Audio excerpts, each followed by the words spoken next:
Since I botched it for the pulling this thing out of winter storage, I put it back in here for a couple weeks because the weather was garbage. So I'll hit you guys with a little cold start. Haven't driven this thing in a while, so let's see how she goes. Oh yeah, that battery didn't like sitting, huh?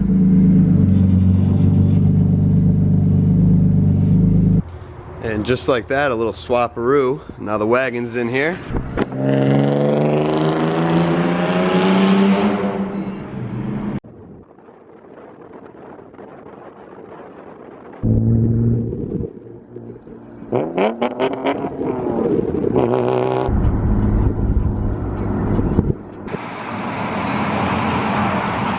How's it looking? Like I said, I lost all the footage of me pulling this out, but here's the E36 M3. First time seeing this on this channel.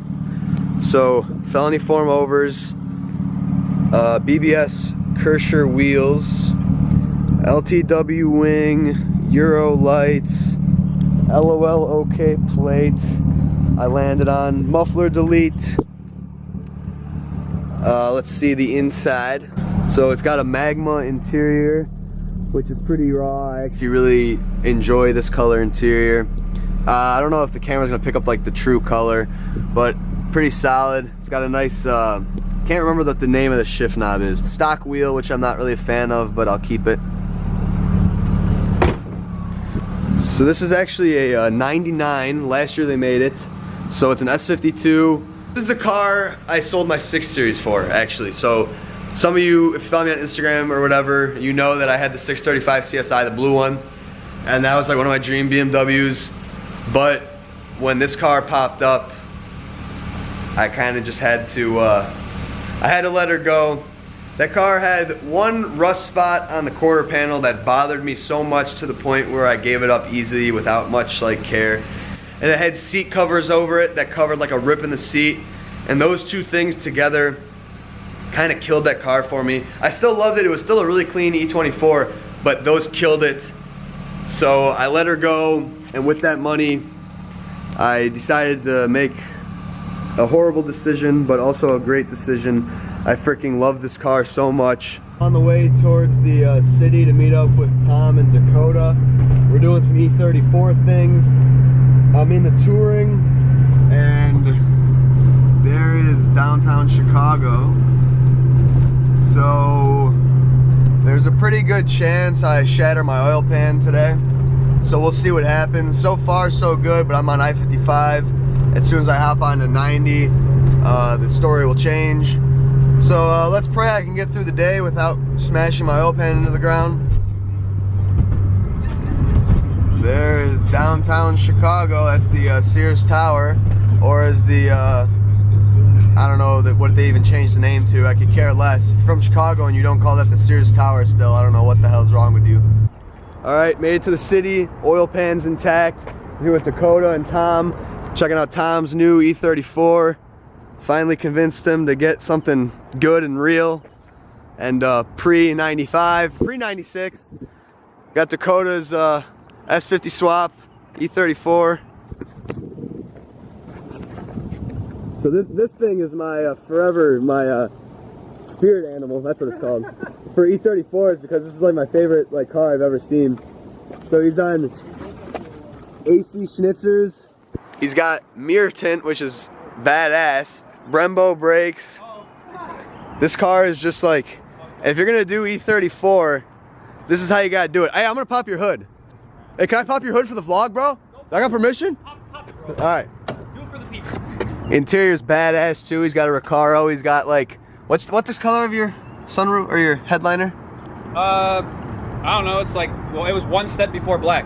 Oh well, the camera That's can't. why I picked it. The camera can't pick it up anyway, so. It's like Alcantara. That's yeah, it's Alcantara, but like grayish, not black. So it looks really cool. My engine bay is gross though. Yeah, it's all good. I haven't cleaned it since last week. A true American S50. US spec S50. The only time I've ever heard someone flex being American on no, I was actually talking shit. No, that's funny. Yeah, so You like them? I like it, man. The old school beamer, I love it. Yes, sir. So, S50, they got some fans out here. Yeah, this is E34 sedan done right.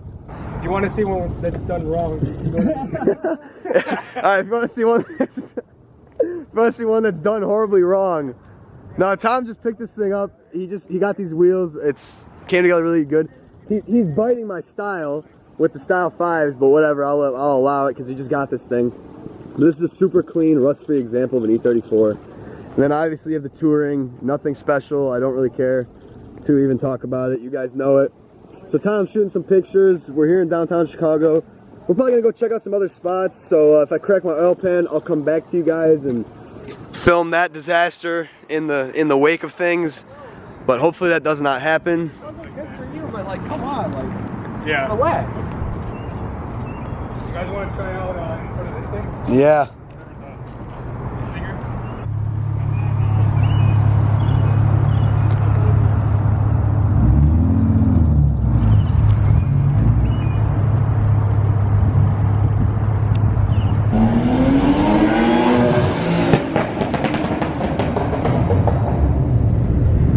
I now understand what he was looking to do. I had to throw this mask on because we're in this part of the city that feels like I'm gonna get COVID-19, so I figured I'd throw the mask on.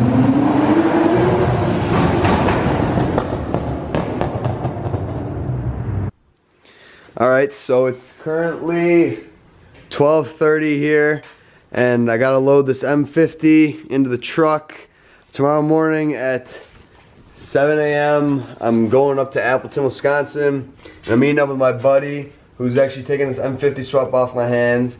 And while I'm there, I'm actually picking up another E34, a 530i, so a V8, my first V8 E34. Kind of excited.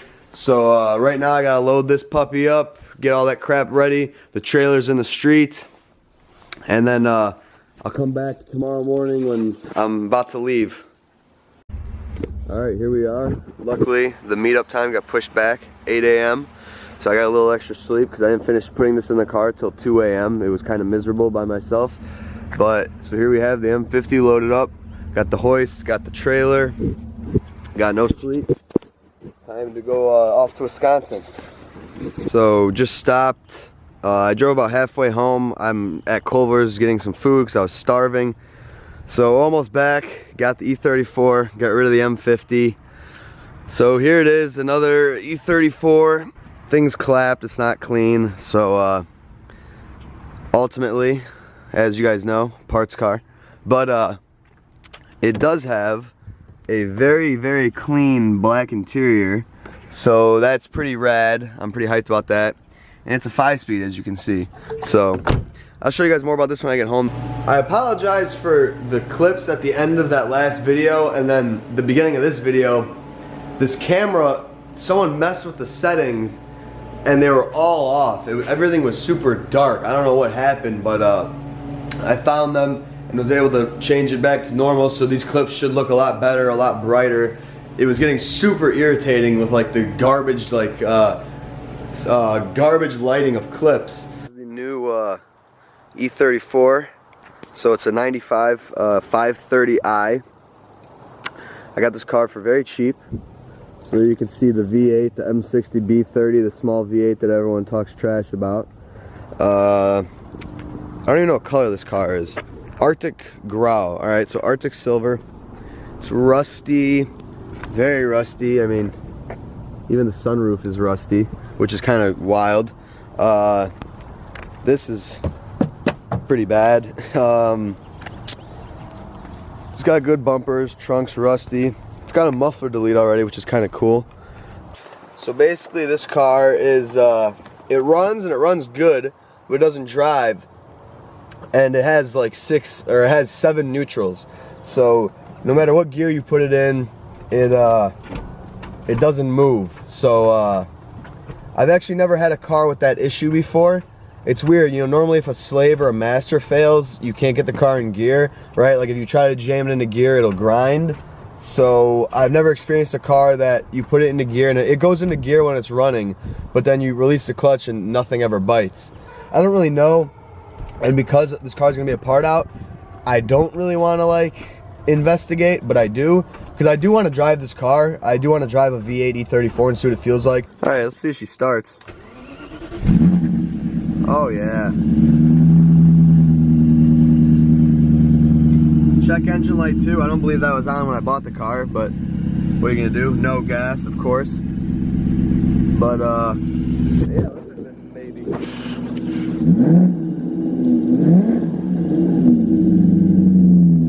Little smoke, not bad. It's a pretty freaking cool sounding car. I've never had a V8 E34. I've never had a V8 BMW in general.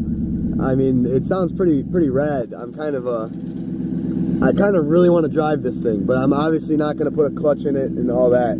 So, but here, I'll show you what I mean by the problem. So, take the car, put the e-brake down, clutch in, car into gear. Goes into all the gears, right? But release the clutch and nothing. It just revs. All right, so got the jalopy in the garage. So, in an attempt to try to figure out this brake, or not brake issue, think about the E12, this no gear issue, I'm gonna go ahead and unbolt the slave and pull it out, because that'll tell me right away if it's a hydraulic issue. I heard someone said it could be like the hydraulic line to the clutch is like kinked, causing it to always be pressurized.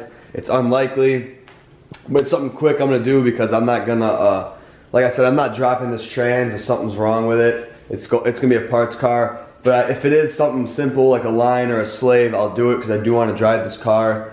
And forgive my hair, you know, we're on quarantine. I've had a haircut in months, so I'm looking like a caveman out here. But yeah, so I'm gonna get this car up, do the slave really quickly, and let you guys know how that goes. All right, I pulled the slave out. Car is still on wheels right now. It's probably not a great idea. So I'm gonna try to start it in gear and see if it wants to hop. Let's see what happens here. Oh, okay, it does. Oh, no, it does not. I was wrong. So, yeah, something's wrong with this clutch then, but here's a nice little cold start rev.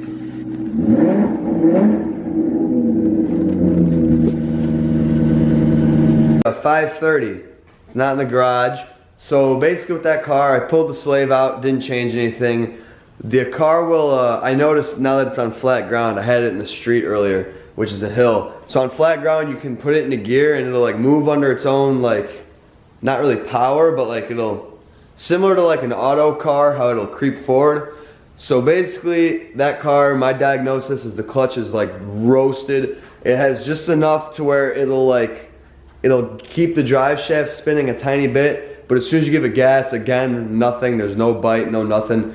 So previous owner definitely had some fun with that car. That clutch is cooked.